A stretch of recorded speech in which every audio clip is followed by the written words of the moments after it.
trusted news source, ABC6 News at Noon. Good afternoon, everyone. Thank you for joining us. I'm Doreen Scanlon. Breaking news from overnight. Our crews on the scene of an officer-involved crash. This was at the corner of Douglas and Mineral Spring Avenues in North Providence overnight. North Providence police confirmed to ABC6 that this crash happened just before 1:30 this morning. Police also say the officer and the driver of the other car were both taken to Rhode Island Hospital with minor injuries. They have since been released. The accident is under investigation. It's a big day on Smith Hill for two bills advancing the legalization of marijuana for recreational use in Rhode Island. A Senate and House committee will each vote on bills that would legalize recreational pot and remove related convictions from residents' criminal record. There would be regulation and taxation set up as part of the bill. If the full Senate and House pass bills to allow recreational marijuana, it would become legal December 1st. Any prior civil violation, misdemeanor, or felony convictions for possession only of a decriminalized marijuana, or I like to say cannabis offense, are eligible to be automatic for expungement by July 1, 2024. Taking away a stigma that you've had on you for decades, the stigma of a criminal legal record. And some people think, oh, that's not much, but that is sometimes is one of the biggest things about that. Rhode Island and New Hampshire are the only two states that have not yet legalized recreational marijuana in New England. And a bill that looks to make voting by mail-in ballots easier is now one step closer to being signed into law. The Let RI Vote Act passed the House 52-13 with strong support from Democrats and strong opposition from Republicans. If it's signed into law, you can fill out a mail-in ballot application online, and you would no longer need two witnesses or a notarized signature to vote by mail. It now heads to the Senate. And now to the weather as we take a live look outside this afternoon with our sky cam. What a gorgeous day. Bright sunshine out there. Perfect temperatures. Tim Studebaker has your first forecast. Hi, Tim. Yeah, just a fantastic Wednesday afternoon in progress. Again, like you said, mild temperatures, sunshine to be had, low humidity. 69 degrees in Providence now, 67 in Taunton. We're at 64 in Westport and 60 degrees out on Block Island. We have high pressure building into the area, and that high pressure is meaning some breezy conditions for now. We'll start to see those winds sort of diminishing later on. And we're dry for now, too, but a weak system will bring some rain for tomorrow's morning commute. For now, those wind speeds about 17 miles per hour in Providence, 14 miles per hour in Smithfield, and 13 miles per hour for Block Island and Newport. Those winds are also gusting 20 plus in some spots, 23 miles per hour for Providence, 26 miles per hour for New Bedford, and 20 in Westerly.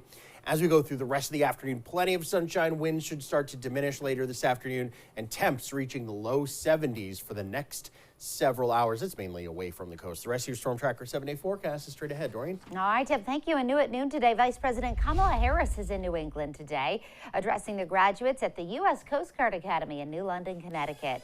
The VP expected to tell the cadets that they are starting their service at a crucial moment for the world, quote, a period when the rule of law is strained, noting the Russian invasion of Ukraine. President Biden will be speaking at the Naval Academy graduation. Rhode Island Governor Dan McKee will be in North Kingstown this afternoon to tour a new industrial space at Quonset Business Park. The governor's office says this Flex Industrial Campus will include 10 buildings once finished, bringing industrial and warehouse space to that area. The goal is to allow new businesses to come in without having to pay costs for a whole new building. The governor tours that spot at 1:30 today. New Bedford Mayor John Mitchell will be giving his 2023 budget address to the City Council tonight. That's at City Hall at 7 o'clock. In his recent State of the City address, the mayor said he wants to focus on the school system, replacing aging schools and resources, and investing more in students. And the State Department of Business Regulation is holding a hearing today on the Pre-Game Lounge's liquor license. The Cranston nightclub was the site of a shots fired call in the city on March 28th. Nobody was hurt. It was temporarily shut down, though, after that. Brockton residents Giovanni Pina and Trevone Bonnet are both facing charges in connection to the case. Shell casings littered the street and multiple shots hit the club. And state police coverage for the busy summer season on Block Island is on the town council agenda tonight. The council could vote on a memorandum of understanding between the town and state police about bringing in troopers to supplement local law enforcement. That meeting starts at 7 o'clock at the New Shoreham Town Hall. Well, still come here at noon, some dramatic twists in last night's primary elections. One still too close to call today. Plus, the latest on the Johnny Depp and Amber Heard trial. Depp's lawyers questioning her claims.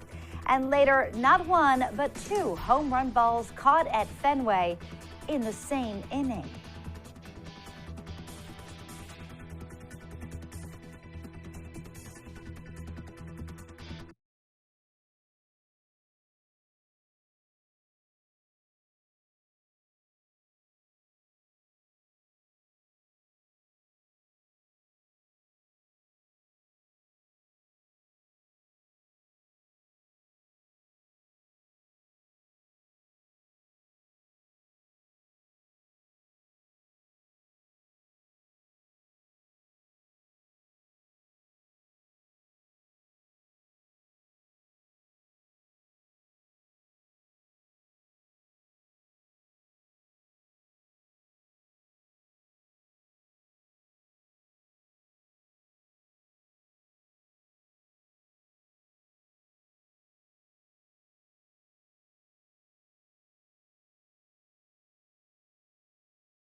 Now new at noon, a search is underway for a woman who's believed to have stolen a doggy daycare van. It was taken with two dogs inside, leading police on an hours-long search. ABC6 News reporter Yanni Trigelis joins us in the newsroom with the latest details. Yanni? Doreen, after being stolen in Wrentham at about 3:30 yesterday, the Trailblazers van and the animals inside were found in Pawtucket later on last night. Police say both the dogs are doing fine, and I spoke with one of the dog's owners who says the emotions of yesterday were terrifying.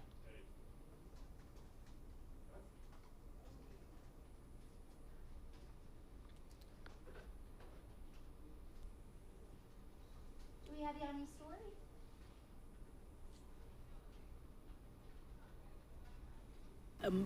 Immediately very, very emotional. It was actually a little surreal, to be honest with you. You know, who steals a van with dogs in it? It just was the first thing that crossed my mind. A Trailblazers University doggy daycare van stolen Tuesday afternoon in Wrentham after the owner of the vehicle left the car running after stepping out.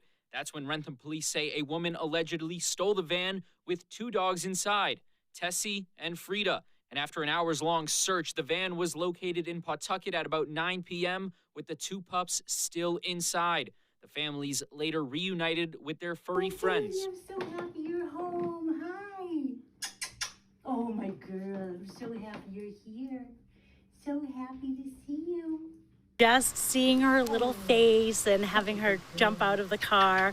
Actually, I think I might have had to pick her up. I'm not sure. But it was just...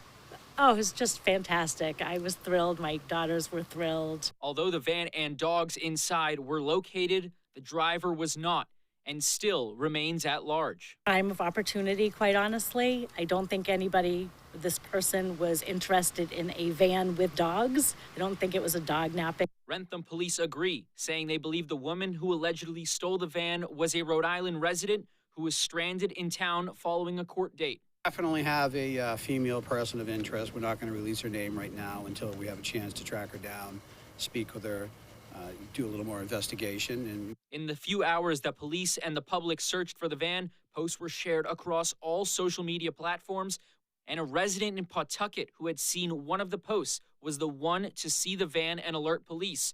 Fernando calling the hundreds of people coming together on social media to help her family be reunited with Tessie heartwarming. Makes me feel better a little bit about humanity. There's so much bad stuff going on. So to see that immediate response and people take action was truly spectacular. And as police continue to search for the woman who allegedly stole the van, Tessie is right back at Trailblazers University again today, completing her training at the doggy daycare. In the newsroom, Yanni Trigelis, ABC6 News. All right, Yanni, thank you. And checking some political news today, the midterm elections and primaries happening in 5 states.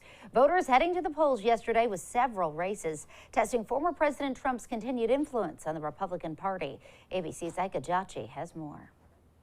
Today, results pouring in from the critical primaries across 5 states: North Carolina, Kentucky, Idaho, Oregon, and the battleground state of Pennsylvania, where the Republican Senate primary between hedge fund CEO David McCormick and TV doctor Mehmet Oz is still neck and neck, with far-right commentator Kathy Barnett trailing further behind. We're not going to have a result tonight. We can see the path ahead. We can see victory ahead, and it's all because of you. They haven't called it. I'm not conceding, so don't report it.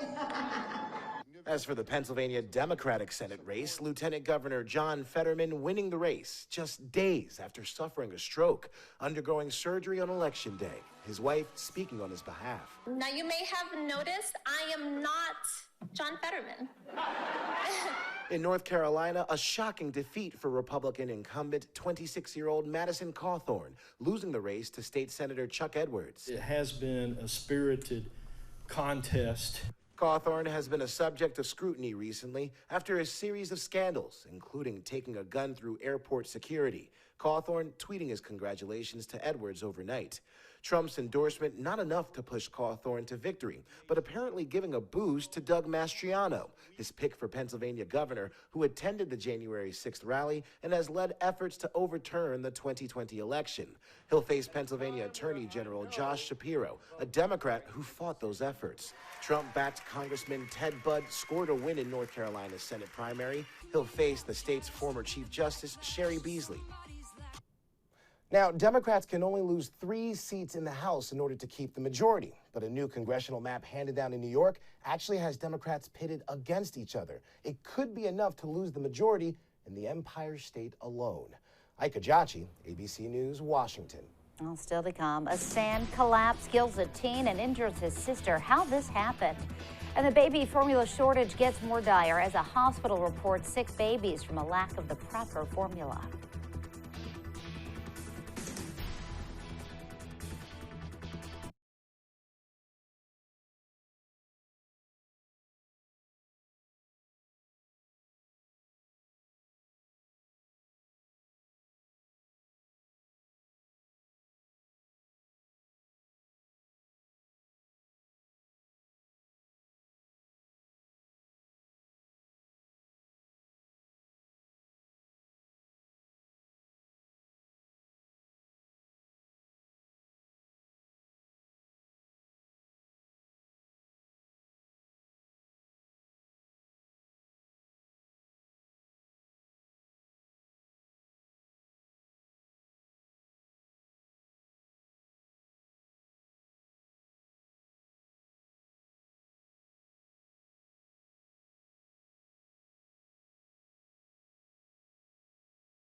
In national news today, actress Amber Heard wrapped up 4 days on the stand in her defamation trial with her ex, Johnny Depp.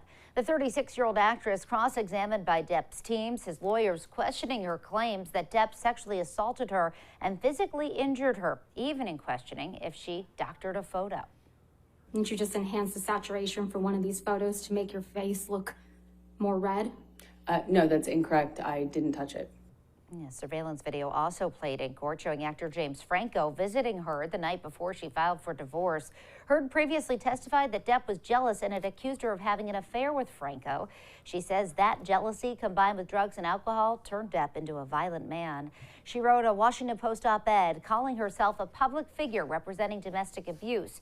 She never named Depp, but he says it cost him his career. He's suing her for $50 million. She's countersuing for $100 million. And one person is dead, another hurt after a sand collapse at a New Jersey beach. Authorities say the siblings were digging in the sand when they became trapped.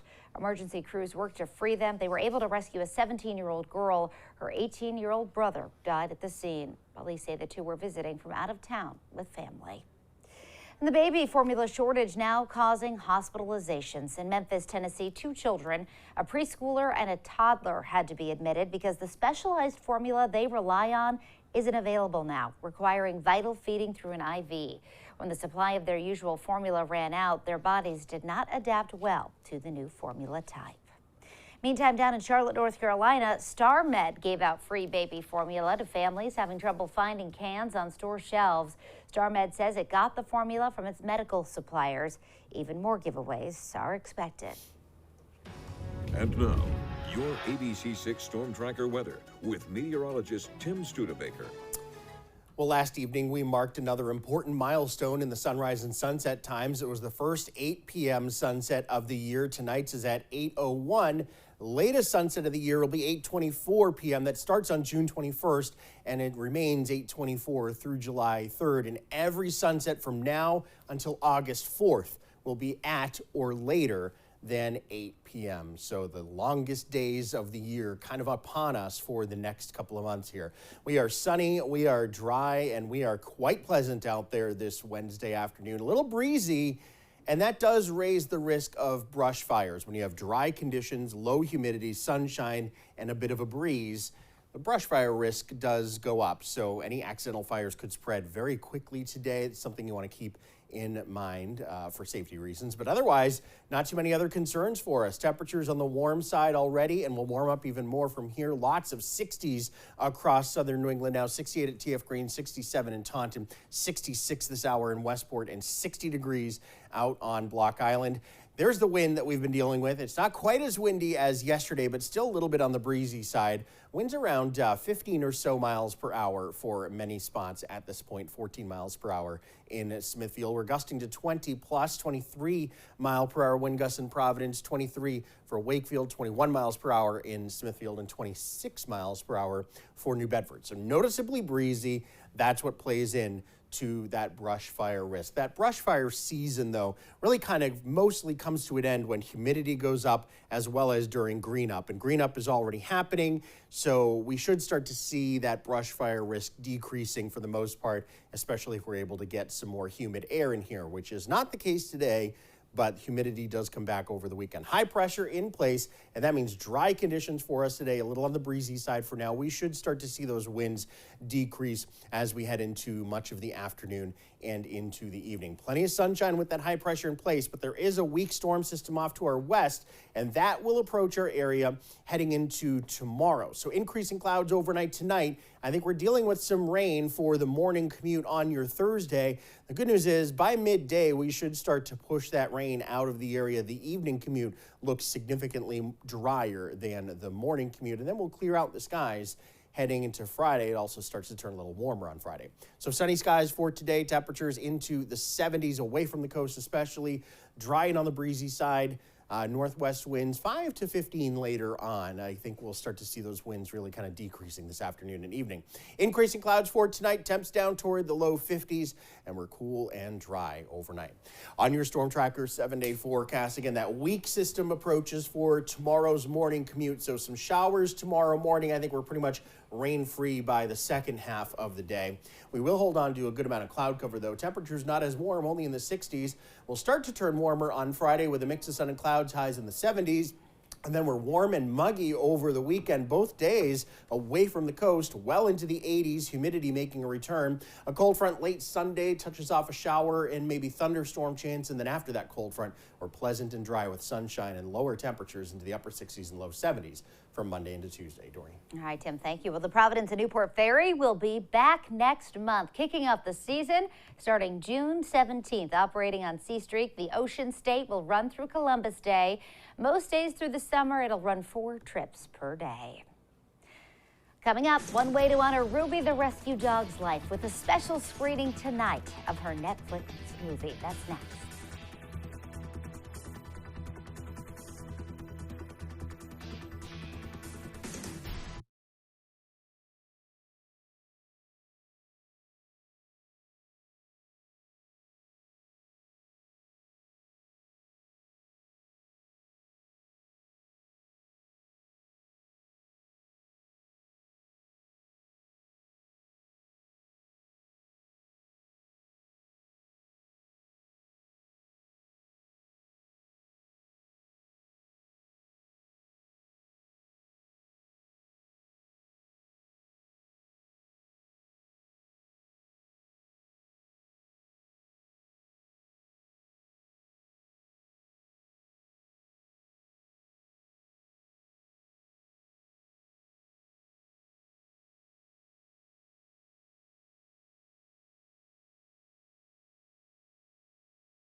Well, Rhode Island PBS is hosting a screening of the Netflix film Rescued by Ruby tonight. It's at the Park Theater in Cranston. The film is about a shelter dog and her partnership with a Rhode Island State Police trooper.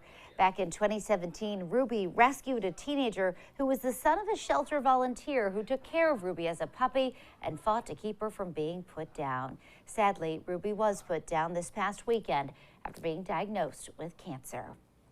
Well, for most Red Sox fans, last night's game against the Astros was less than thrilling as the team lost 13-4. But for this guy, it was quite a night, catching not 1, but 2 home run balls in the same inning. He did have some prime seats right near the Green Monster at Fenway, and those were just 2 of 5 home runs that Houston hit that inning, tying an MLB record. And Pope Francis tells a recent audience that he needs tequila to cope with his knee pain. Doctors have him using a wheelchair, cane, and doing physical therapy, but he told some Mexican seminarians that he could really use a shot of tequila. The seminarians laughed and promised to deliver a bottle to his hotel. The 85-year-old Pope strained ligaments in his right knee several months ago. We'll be right back with another check of that afternoon forecast right after this.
Well, finally this afternoon, a new invention to make meals less messy. Researchers at Johns Hopkins University have designed Tasty Tape.